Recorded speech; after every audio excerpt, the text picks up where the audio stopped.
Doctor ortho Ayurvedic oil and capsule. अब दर्द भी घुटने टेकेगा। नौकरी के बदले जमीन मामले में लालू परिवार पर आरोप होंगे तय। राउज रेवेन्यू कोर्ट ने दिया निर्देश, कहा गिरोह की तरह काम कर रहा था लालू परिवार। बंगाल ईडी मामले में अमित शाह के कार्यालय के बाहर टीएमसी की प्रदर्शन और नारेबाजी। महुआ मोइत्रा समेत टीएमसी के 8 सांसद हिरासत में। बंगाल में ममता का हल्ला बोल। पारिवारिक संपत्ति विवादों पर सीएम योगी ने दी यूपी में मकान मालिक और किराएदारों को बड़ी राहत। किराया रजिस्ट्रेशन स्टाम्प ड्यूटी में 90% तक कटौती। पारदर्शिता बढ़ेगी और संपत्ति विवादों में कमी आएगी। अंकिता हत्याकांड पर धामी सरकार का आश्वासन, कहा अंकिता के माता पिता की बातों पर सरकार जल्द लेगी निर्णय। कानूनी पहलुओं पर विचार हो रहा है।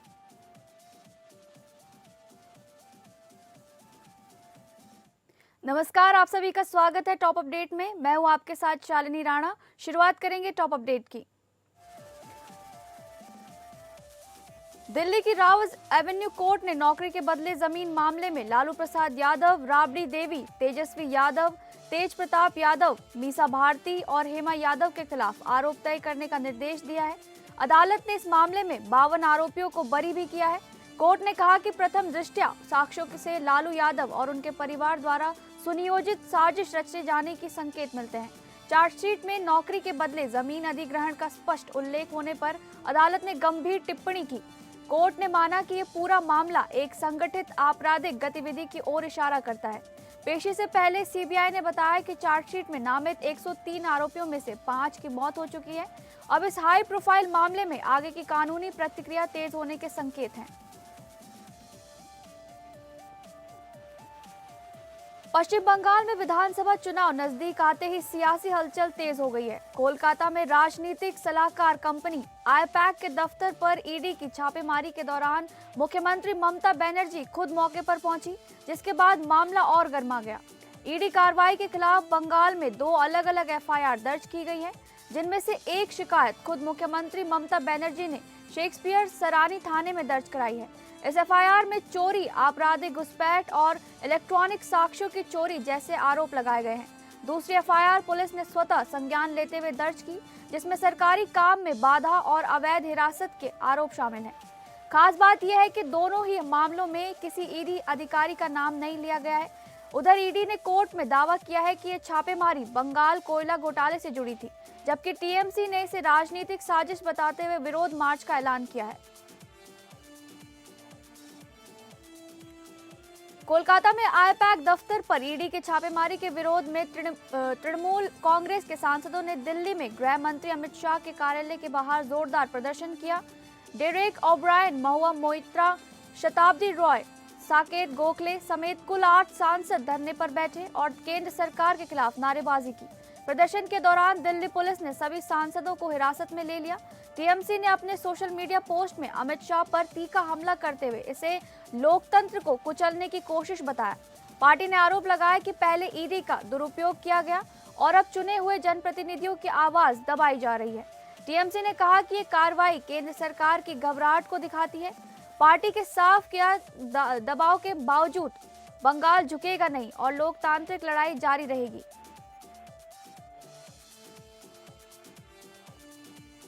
उत्तर प्रदेश में आम जनता के लिए बड़ा तोहफा। मुख्यमंत्री योगी आदित्यनाथ ने किराया रजिस्ट्रेशन और पारिवारिक संपत्ति बंटवारे के नियमों में बड़ा सुधार किया है। अब मकान मालिक और किराएदार आसानी से रेंट एग्रीमेंट का पंजीकरण कर सकेंगे। सरकार ने स्टैंप ड्यूटी और निबंधन शुल्क में 90% तक की कटौती की है, जिससे खर्च और समय दोनों की बचत होगी।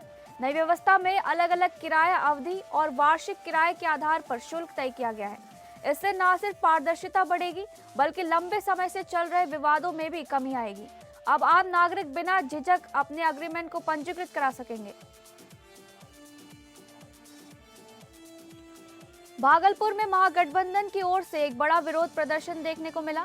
स्टेशन चौक से समाहरणालय गेट तक जुलूस निकाला गया, जहां उत्तराखंड के कैबिनेट मंत्री रेखा आर्या और उनके पति गिरधारी लाल साहू का पुतला दहन किया गया। ये प्रदर्शन बिहार की महिलाओं और बेटियों को लेकर दिए गए आपत्तिजनक बयान के विरोध में किया गया। प्रदर्शनकारियों का आरोप है कि गिरधारी लाल साहू ने सार्वजनिक मंच से बिहार की महिलाओं का अपमान किया है। बयान के बाद प्रदेश में राजनीतिक और सामाजिक स्तर पर आक्रोश है। हालांकि गिरधारी लाल साहू ने बयान को तोड़ मरोड़ कर पेश किए जाने की बात कही है। महागठबंधन नेताओं ने मांग की है कि दोषियों पर सख्त कार्रवाई हो, अन्यथा आंदोलन और तेज किया जाएगा।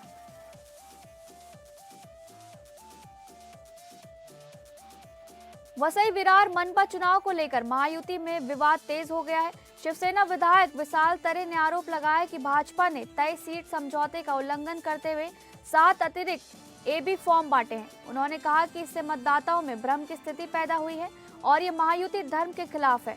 विलास तरे ने भाजपा नेतृत्व से दोषी नेताओं के खिलाफ सख्त अनुशासनात्मक कार्रवाई की मांग की। उन्होंने चेतावनी दी कि अगर कार्रवाई नहीं हुई तो इसका नुकसान सीधे महायुति के उम्मीदवारों को भुगतना पड़ेगा।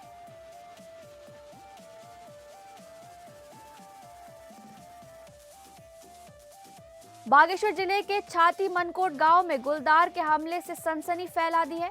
65 वर्षीय देवकी देवी जंगल की आग से अपने घास के ढेर को बचा रही थी। तभी गुलदार ने उन पर हमला कर उन्हें लगभग 1.5 किलोमीटर दूर खींचकर मार डाला। ग्रामीणों ने ढूंढ खोज कर देर रात महिला का शव जंगल से बरामद किया। गुरुवार को पोस्टमार्टम के बाद शव परिजनों को सौंपा गया। घटना से क्षेत्र में डर का और दहशत का माहौल है। वन विभाग ने गश्त तेज करने और पिंजरा लगाने का आश्वासन दिया है।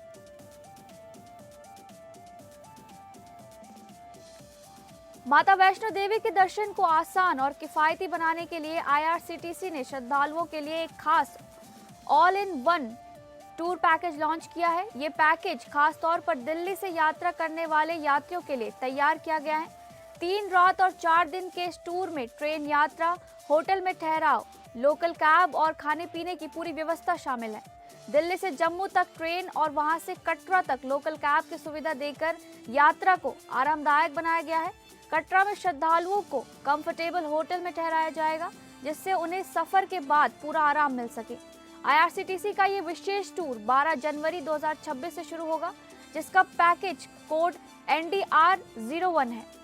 किराया सिंगल यात्रा के लिए 10,770 रुपए, 2 लोगों के लिए प्रति व्यक्ति 8,100 रुपए और 3 लोगों के ग्रुप के लिए प्रति व्यक्ति 6,990 रुपए तय किया गया है।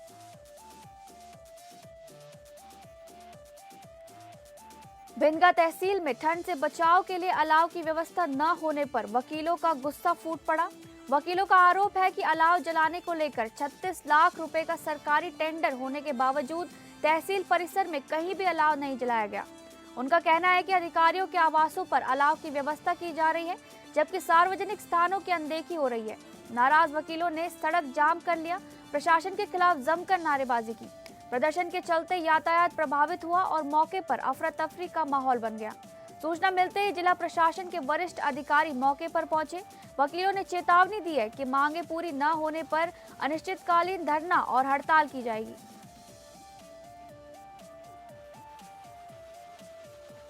डीएम अश्विनी कुमार पांडे ने सामुदायिक स्वास्थ्य केंद्र भिंगा का औचक निरीक्षण कर व्यवस्थाओं का जायजा लिया।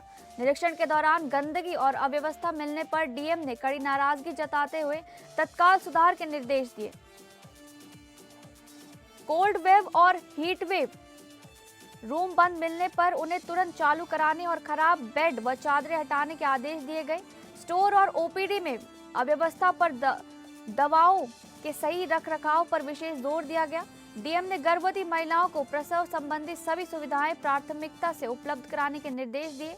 उन्होंने लापरवाही बरतने वाले कर्मचारियों पर सख्त कार्रवाई की चेतावनी दी और अनुपस्थित कर्मियों के खिलाफ भी एक्शन के निर्देश दिए। निरीक्षण के दौरान सीएमओ और अस्पताल प्रशासन मौजूद रहा।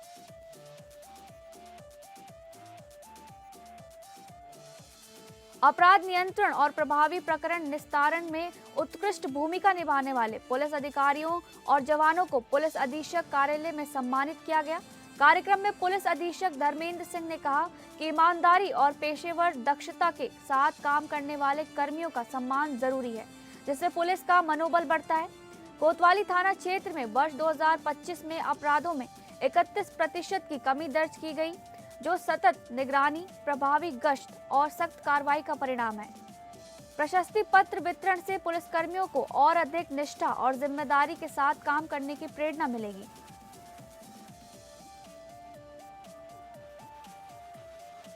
नवीन मॉडर्न थाना क्षेत्र के दुबे दोनक्का में एक बड़ा सड़क हादसा हो गया, जहां चलते हुए ई रिक्शा पर अचानक डंपर पलट गया। हादसे के बाद डंपर और ई रिक्शा दोनों खाई में जा गिरे। ई रिक्शा पर बच्चे और महिलाएं समेत करीब 1 दर्जन लोग सवार थे, जो इसकी चपेट में आ गए। दुर्घटना में किसी का हाथ टूटा तो किसी का पैर। कई लोग गंभीर रूप से घायल हो गए। सूचना मिलते ही मौके पर एम्बुलेंस की कई गाड़ियां पहुंची और घायलों को तत्काल इकोना अस्पताल ले जाया गया। इनमें से 3 घायलों की हालत नाजुक बताई जा रही है, जिन्हें जिला अस्पताल भिंडगा रेफर किया गया है। पुलिस पूरे मामले की जांच में जुटी हुई है।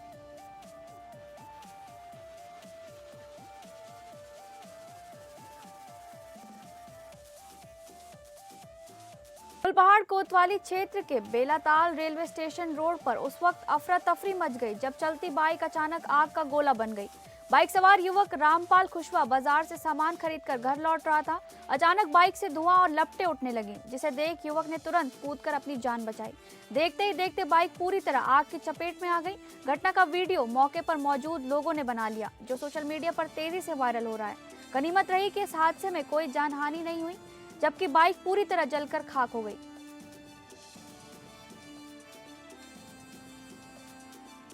जनपद चित्रकूट में दबंगों के हौसले एक बार फिर बुलंद नजर आए, जहां सरकारी काम करने पहुंचे लेखपाल के साथ मारपीट की गई। मामला मऊ तहसील के शिवपुर गांव का बताया जा रहा है, जहां लेखपाल सड़क की नाप जोख के लिए पहुंचे थे। इसी दौरान कुछ लोगों ने उसे धक्का मुक्की शुरू कर दी और हाथापाई की। घटना का वीडियो सोशल मीडिया पर तेजी से वायरल हो रहा है, जिसमें 2 से 3 लोग लेखपाल के साथ मारपीट करते साफ दिखाई दे रहे हैं। वीडियो सामने आने के बाद प्रशासन और पुलिस हरकत में आ गई है। फिलहाल पूरे मामले की जांच की जा रही है और दोषियों पर कार्रवाई की बात कही जा रही है। केजीएमयू में महिला डॉक्टर से दुष्कर्म के मामले में फरार चल रहे डॉक्टर रमीज मलिक पर पुलिस ने शिकंजा कसना शुरू कर दिया है। लखनऊ पुलिस ने आरोपी डॉक्टर रमीज मलिक के घर कुर्की का नोटिस चस्पा किया है। पीलीभीत के न्यूरिया स्थित उसकी पैतृक संपत्ति के साथ साथ लखनऊ के हुसैनाबाद इलाके में भी कुर्की नोटिस लगाए गए हैं। आरोप है कि रमीज ने पीड़िता पर धर्मांतरण का दबाव बनाया था। पुलिस ने रमीज पर 50,000 रुपए का इनाम घोषित कर रखा है। मामले में गठित विशाखा कमेटी ने अपनी रिपोर्ट कुलपति को सौंप दी है, जबकि रमीज के एमडी पैथोलॉजी में दाखिले को भी रद्द किए जाने की तैयारी है। कोतवाली मोहम्मदाबाद क्षेत्र में 6 जनवरी को मिले विक्रम के शव की गुत्थी पुलिस ने सुलझा ली है। जांच में सामने आया कि विक्रम की हत्या फांसी लगाकर नहीं बल्कि गला घोंटकर की गई थी। अपर पुलिस अधीक्षक अरुण कुमार सिंह ने खुलासा किया कि हत्या के आरोप में रजनीश और उसके साथी प्रशांत को गिरफ्तार कर लिया गया है। पुलिस के मुताबिक मृतक के भाई विकास ने रजनीश की बहन को भगाकर शादी कर ली थी, जिसको लेकर विक्रम अक्सर मजाक किया करता था। इसी रंजिश में रजनीश ने अपने साथी प्रशांत की मदद से मफलर से विक्रम का गला घोंटकर हत्या कर दी। हत्या के बाद शव को मोहम्मदाबाद कोतवाली क्षेत्र में फेंक दिया गया था, जिसका खुलासा पुलिस लाइन ने किया है।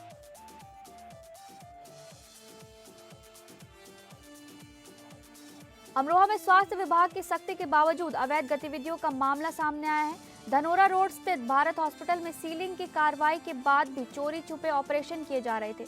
आरोप है कि विभाग की आंखों में धूल झोंककर अस्पताल का संचालन किया जा रहा था। शिकायत मिलने के बाद स्वास्थ्य विभाग की टीम मौके पर पहुंची और जांच की। जांच में अनियमितताएं पाए जाने पर अस्पताल को दोबारा सील कर दिया गया। स्वास्थ्य विभाग ने साफ कहा कि अवैध अस्पताल संचालन पर आगे भी सख्त कार्रवाई जारी रहेगी।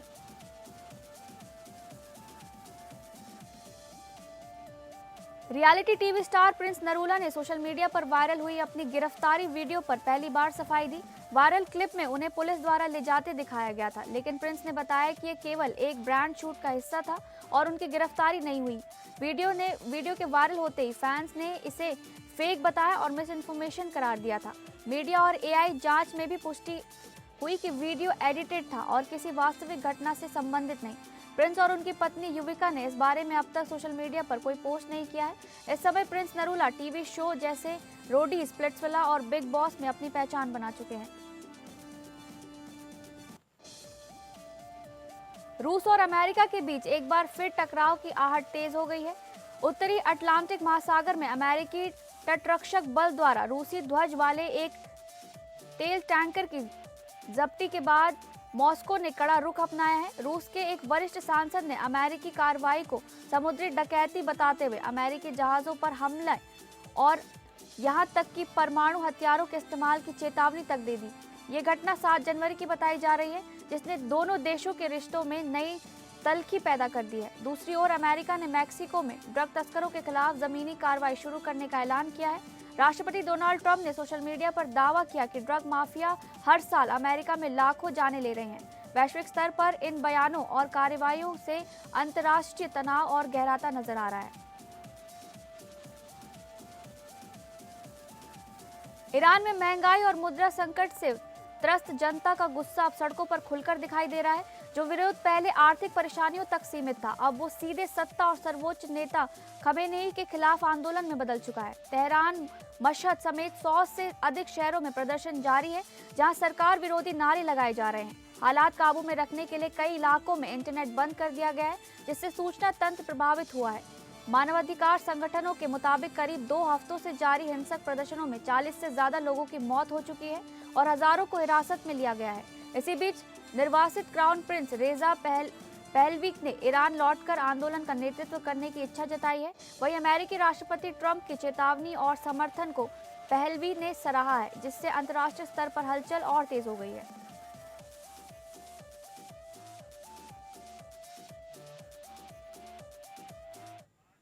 फिलहाल टॉप अपडेट में बस इतना ही। नमस्कार।